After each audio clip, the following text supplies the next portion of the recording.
ओडिशा में सेमीकंडक्टर से लेकर पेट्रोकेमिकल्स तक अनेक नए नए सेक्टर का विकास हो रहा है। जिस बिहार में 6-7 दशक में गंगा जी पर एक बड़ा पुल बन पाया था, उस बिहार में पिछले एक दशक में 5 से ज्यादा नए पुल बनाए गए।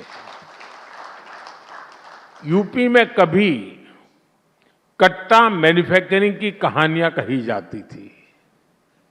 आज यूपी मोबाइल फोन मैन्युफैक्चरिंग में दुनिया में अपनी पहचान बना रहा है। साथियों, पूर्वी भारत का एक और बड़ा राज्य पश्चिम बंगाल है। पश्चिम बंगाल एक समय में भारत के कल्चर, एजुकेशन, इंडस्ट्री और ट्रेड का हब होता था। बीते 11 वर्षों में केंद्र सरकार ने पश्चिम बंगाल के विकास के लिए बड़ी मात्रा में निवेश किया है, लेकिन दुर्भाग्य से आज वहां एक ऐसी निर्मम सरकार है जो विकास पर ब्रेक लगाकर बैठी है। टीवी 9 बांग्ला के जो दर्शक हैं वो जानते हैं कि बंगाल में आयुष्मान योजना पर निर्मम सरकार ने ब्रेक लगाया हुआ है। पीएम सूर्यघर मुफ्त बिजली योजना पर ब्रेक लगाया हुआ है। पीएम आवास योजना पर ब्रेक लगाया हुआ है। चाय बागान श्रमिकों के लिए शुरू हुई योजना के लिए ब्रेक लगाया हुआ है।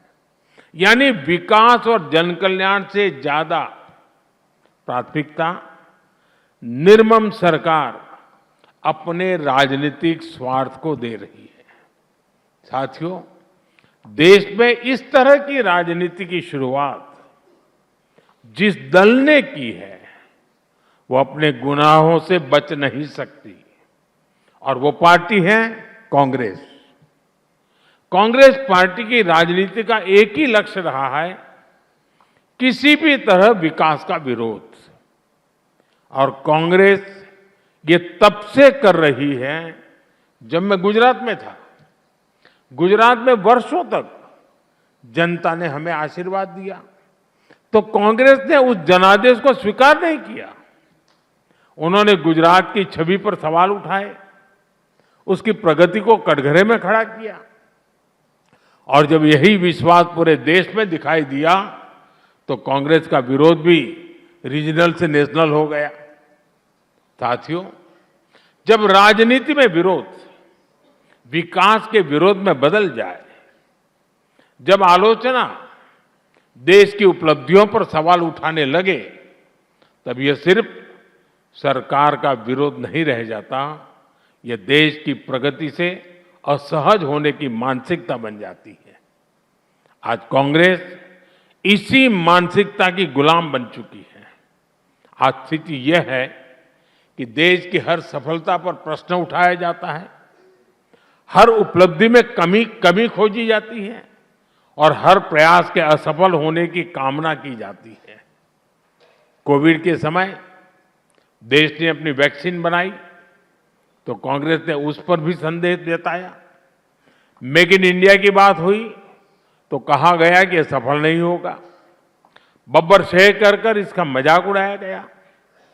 जब देश में डिजिटल इंडिया अभियान शुरू हुआ तो उसका मजाक उड़ाया गया। लेकिन हर बार यह कांग्रेस का दुर्भाग्य और देश का सौभाग्य रहा कि भारत ने हर चुनौती को सफलता में बदला। आज भारत दुनिया की सबसे बड़ी वैक्सीनेशन ड्राइव का उदाहरण है। भारत डिजिटल पेमेंट्स में दुनिया का अग्रणी देश है। भारत मैन्युफैक्चरिंग और स्टार्टअप में नई ऊंचाइयों को छू रहा है।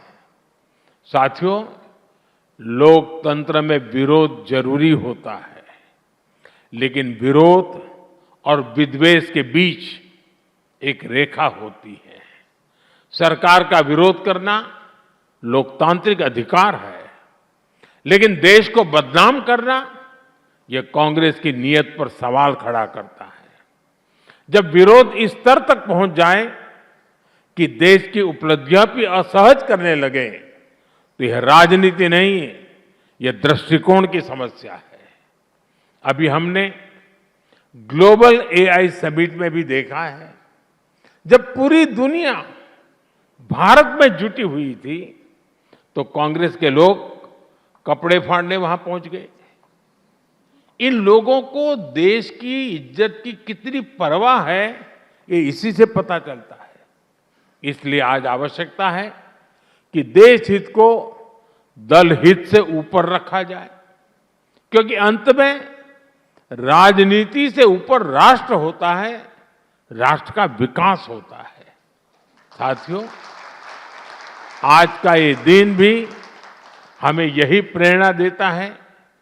आज के ही दिन शहीद भगत सिंह, शहीद राजगुरु और शहीद सुखदेव ने देश के लिए सर्वोच्च बलिदान दिया था। आज ही समाजवादी आंदोलन के प्रखर आदर्श डॉक्टर राम मनोहर लोहिया जी की जयंती भी है। ये वो प्रेरणाएं हैं जिन्होंने देश को हमेशा स्व से ऊपर रखा है।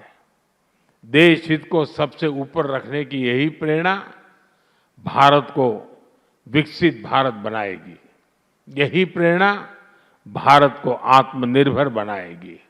मुझे पूरा विश्वास है कि TV9 की ये समिट भी भारत के आत्मविश्वास और दुनिया के भरोसे पर, भारतीयों पर जो भरोसा है, उस भरोसे को और सशक्त करेगी। आप सभी को मेरी तरफ से बहुत बहुत शुभकामनाएं हैं और आपके बीच आने का अवसर दिया, आप सबसे मिलने का मौका लिया, इसलिए बहुत बहुत धन्यवाद।